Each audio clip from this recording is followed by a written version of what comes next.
Welcome back, Midnight Family. Up until now, this podcast has lived in the world of true crime. But tonight is different. Tonight is our very first step into the paranormal. And the reason we're beginning here is because today marks the release of the final film in the Conjuring series.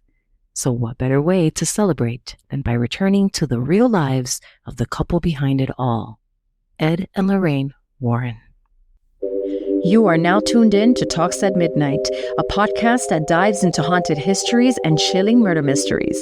I'm your host, Janet Heredia, and thank you for joining me on today's episode.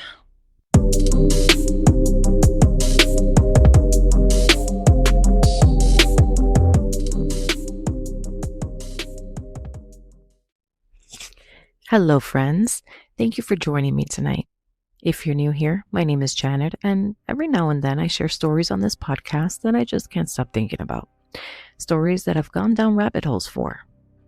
Over time, this podcast has become the place where I collect everything I've explored down those rabbit holes and all of the weird, fascinating, and lingering ideas that keep me up at night. Now, the story we're diving into tonight is one that people either believe or they don't. Some swear by Ed and Lorraine Warren and their work in the paranormal, while others think they were just exaggerating or making it up entirely. Either way, their lives and cases are fascinating, unsettling, and sometimes downright chilling. With the final Conjuring film hitting theaters, it feels like the perfect time to step into the real lives and explore the stories behind the legends. So if you're into stories told in an eerie, atmospheric, mystical way like these, I invite you to follow the podcast or share it with someone you think would enjoy it. The story begins with Ed Warren in 1926, Bridgeport, Connecticut. From a young age, he swore his childhood home was haunted.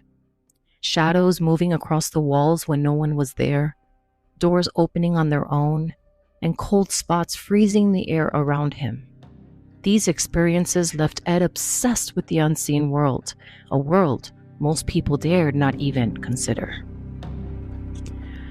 Just 1 year later, in 1927, Lorraine Warren was born, also in Bridgeport. She too had strange experiences as a child, though in her case, they were gifts. Lorraine discovered she could see auras, sense spirits, and feel presences that others could not. Some of these presences were gentle, while others not so much. The two met as teenagers at a local movie theater. Ed was working as an usher, and Lorraine came with her friends. Their bond was instant. When Ed left to serve in the Navy during World War II, their love endured. They married in 1945, beginning not only a life together, the partnership that would one day make them famous. Ed returned from the war with a quiet intensity. Lorraine, ever perceptive, could sense that there was something wrong or that something changed in Ed. But she also knew that their connection was stronger than fear, stronger than darkness. And soon, they welcomed their only child, Judy, and their lives would intertwine with the unexplained in ways that few could imagine. After the war, Ed studied art at Yale's Perry Art School. He sold paintings throughout New England, but he had another habit. He visited homes rumored to be haunted. He painted the house, and then he used the sketches to approach the family inside. Often the people living there were scared, confused, and desperate for answers. Lorraine would accompany him, sensing the energy of the place before she even entered. Ed's devotion to theology and demonology, combined with Lorraine's clairvoyant gifts, formed a perfect team. Because in 1952, they founded the New England Society for Psychic Research, which is now the oldest running ghost hunting group in the United States. And from that point on, their lives were dedicated to investigating the paranormal. The Warrens claimed to investigate over 10,000 cases during their lives. From haunted homes to demonic possessions, they often stood where most people would run. And while skeptics questioned their methods, families repeatedly turned to the Warrens when strange, terrifying, and unexplicable things began to happen. In 1976, George and Kathy Lutz fled their Long Island home after just 28 days. They claimed it was plagued by a demonic presence. The home had been the site of a brutal mass murder the year before. And according to the Warrens, they encountered cold spots in every room, places where the temperature would drop unnaturally low. Objects moved on their own, doors slammed violently, and the smell of sulfur filled the air. Lorraine claimed she saw visions of the murders replaying as though the walls themselves remembered the violence. Photographs she took inside the house appeared to show ghostly figures, including that of a small boy peering out of a doorway where no one stood. Ed reported an oppressive presence that seemed to resist their efforts to cleanse the house. The Amityville horror became one of the most infamous hauntings in the United States, a story that captured national attention and terrified audiences for decades. In the early 1970s, the Warrens were called to a secluded farmhouse in Harrisville, Rhode Island. The Perron family, who had moved into the home, reported violent paranormal activity almost immediately. Brooms would fly across rooms, beds shook while children slept, and one daughter claimed to see a woman hanging by her neck in her bedroom doorway. The Warrens tied the activity to Bathsheba Sherman, a woman accused of practicing witchcraft on the land in the 1800s. Lorraine described a dark, oppressive energy that seemed intent on driving the family apart. Ed warned them of demonic forces trying to claim the house, and they worked tirelessly to protect the Perrons. For nearly a decade, the family experienced unexplainable events, and though the Warrens intervened, the haunting left a lasting mark.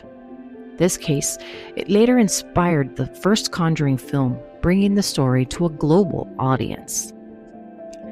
Perhaps the most chilling case involves a Raggedy Ann doll, which became known simply as Annabelle. In 1970, 2 nursing students were given the doll. At first, it seemed harmless until the doll began moving on its own, leaving handwritten notes that read, "Help me." One night, a friend claimed the doll tried to strangle him. Terrified, the woman contacted the Warrens. They determined the doll was not possessed by a child spirit as initially suspected, but by an inhuman entity using it as a vessel.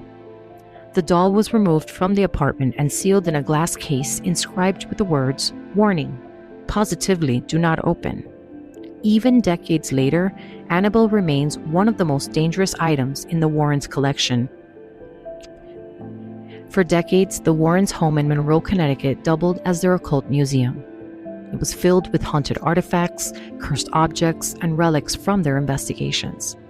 After Ed passed away in 2006 and Lorraine in 2019, the museum was eventually closed to the public due to zoning issues.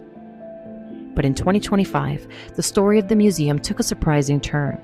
Comedian Matt Rife and YouTuber Elton Casti purchased the property, becoming the official guardians of the Warrens' infamous collection.